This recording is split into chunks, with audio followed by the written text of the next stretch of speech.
8ನೇ ತರಗತಿ ವಿಷಯ ಗಣಿತ ಸೆಪ್ಟೆಂಬರ್ 25ರ SA1 ಪ್ರಶ್ನೆ ಪತ್ರಿಕೆ 90 ನಿಮಿಷ, ಅಂಕಗಳು 40. ಇದು ಪ್ರಶ್ನೆ ಪತ್ರಿಕೆಯನ್ನು ನಾವಿಲ್ಲಿ ನೋಡ್ಬೋದು.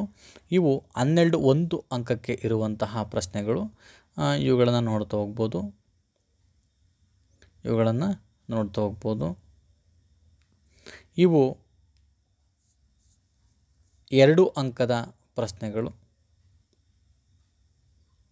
2 ಅಂಕದ ಪ್ರಶ್ನೆಗಳು.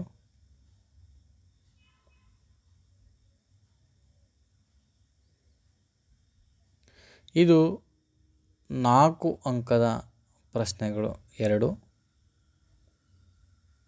ನೆಕ್ಸ್ಟ್ ಇದಕ್ಕೆ ಸಂಬಂಧಪಟ್ಟಂತಹ ಪ್ರಶ್ನಾರಚನಾ ಹಂತಗಳು, ಪ್ರಶ್ನಾಪತ್ರಿಕೆಯ ರಚನಾ ಹಂತಗಳು, ಜ್ಞಾನ ತಿಳುವಳಿಕೆ ಅನ್ವಯ ಇದಕ್ಕೆ ಸಂಬಂಧಪಟ್ಟಂಥದ್ದು, ಮತ್ತು ವಸ್ತು ವಿವರಣೆ ಮತ್ತು ಒಟ್ಟುಗೆ ಸಂಬಂಧಪಟ್ಟಂಥದ್ದು, ಮತ್ತು ಕಠಿಣತೆಯ ಆಧಾರದ ಮೇಲೆ ಇರುವಂಥದ್ದು. ನೆಕ್ಸ್ಟು ಪಠ್ಯಾಂಶಗಳ ಆಧಾರದಲ್ಲಿ ಯಾವ್ಯಾವಕ್ಕೆ ಶೇಕಡಾವಾರು ಯಾವ್ಯಾವ ಪಾಠದಲ್ಲಿ ಎಷ್ಟು ತೆಗೆದಿದೆ ಅನ್ನೋದನ್ನು ನಾವು ನೋಡುವಂಥದ್ದು. ನೆಕ್ಸ್ಟ್ ಇದಾದಮೇಲೆ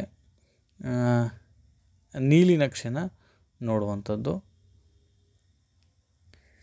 ಭಾಗಲಬ್ಧ ಸಂಖ್ಯೆಗಳು, ಒಂದು ಚರಾಕ್ಷರವುಳ್ಳ ರೇಖಾತ್ಮಕ ಸಮೀಕರಣ, ಚತುರ್ಭುಜಗಳ ಪರಿಚಯ, ದತ್ತಾಂಶಗಳ ನಿರ್ವಹಣೆ, ವರ್ಗಗಳು ಮತ್ತು ವರ್ಗಮೂಲಗಳು, ಘನ ಮತ್ತು ಘನಮೂಲಗಳು, ಒಟ್ಟು ಪ್ರಶ್ನೆಗಳು, ಅಂಕಗಳು.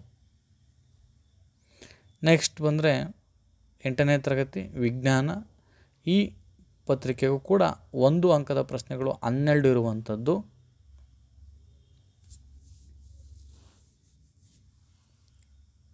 ಇವು ಬಹು ಆಯ್ಕೆಯ ಪ್ರಶ್ನೆಗಳಾಗಿರುವಂಥದ್ದು.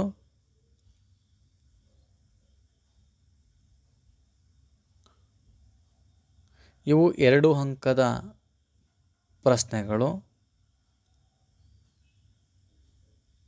ನೆಕ್ಸ್ಟ್ ಇವು 4 ಅಂಕದ 2 ಪ್ರಶ್ನೆಗಳು. ಪ್ರಶ್ನಾಪತ್ರಿಕೆಯ ರಚನಾ ಹಂತಗಳು, ಇಲ್ಲಿ ಉದ್ದಿಷ್ಟಗಳು, ಇಲ್ಲಿ ಪ್ರಶ್ನಾಧಾರಿತ ಅಂಕ ವಿತರಣೆ. ನೆಕ್ಸ್ಟು ಕಠಿಣತೆಯ ಆಧಾರದ ಮೇಲೆ. ನೆಕ್ಸ್ಟು ಪಠ್ಯಾಂಶಗಳ ಆಧಾರದ ಮೇಲೆ ಯಾವ್ಯಾವಕ್ಕೆ ಎಷ್ಟೆಷ್ಟು ಅಂಕಗಳನ್ನು ಶೇಕಡಾವಾರು ತೆಗೆದಿರುವಂಥದ್ದು, ಮತ್ತು ಆ ಪ್ರಶ್ನೆಗಳ ಸಂಖ್ಯೆಯನ್ನು ಇಲ್ಲಿ ನೋಡ್ಬೋದು. ನೆಕ್ಸ್ಟು ನೀಲಿ ನಕ್ಷೆ,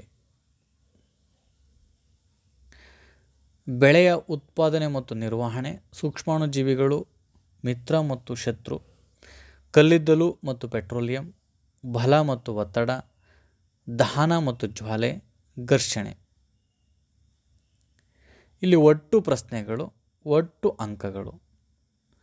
ಆವರಣದ ಹೊರಗಿನ ಅಂಕೆಗಳು ಪ್ರಶ್ನೆಗಳ ಸಂಖ್ಯೆಯನ್ನು, ಆವರಣದ ಒಳಗಿನ ಸಂಖ್ಯೆಗಳು ಅಂಕಗಳನ್ನು ಸೂಚಿಸುವಂಥದ್ದು. Thank you for watching video.